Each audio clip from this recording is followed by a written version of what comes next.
Pemerintah Kota Semarang menggelar operasi pasar untuk menjaga stabilitas harga kebutuhan pokok menjelang Hari Raya Idul Fitri. 240 operasi pasar ditargetkan berjalan hingga akhir bulan Ramadan. Guna menjaga stabilitas harga kebutuhan pokok menjelang Lebaran, pemerintah Kota Semarang menggelar 240 operasi pasar. Moda keliling Pak Rahman alias Pasar Pangan Rakyat Murah dan Aman serta Kempling Semar dijalankan setiap harinya menyasar 3 hingga 4 lokasi. Hal ini guna memastikan suplai bahan pokok langsung menjangkau masyarakat di tingkat bawah. Dalam salah satu operasi pasar di Kecamatan Semarang Barat, 1,5 ton beras SPHP, 3 ton beras medium, 300 kg bawang putih, hingga ratusan kilogram gula pasir, minyak goreng dan telur ayam ludes diserbu.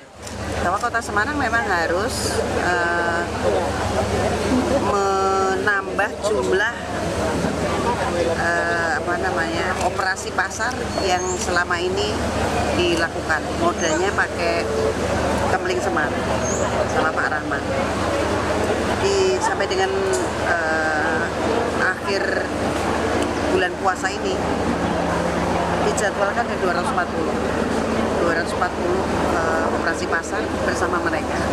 Jadi mereka pakai mobil itu sehari bisa 3-4 titik terus beroperasi. Suplainya didatangkan ke titik-titik di mana mobil itu berjalan. Intervensi pasar yang konsisten ini mulai menunjukkan dampak nyata pada harga komoditas hortikultura di pasar tradisional.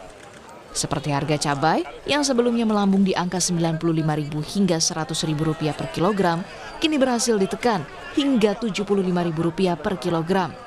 Pemkot Semarang berharap ekosistem pangan yang sehat dapat terus terjaga sehingga warga dapat merayakan Hari Raya Idul Fitri tanpa terbebani lonjakan harga.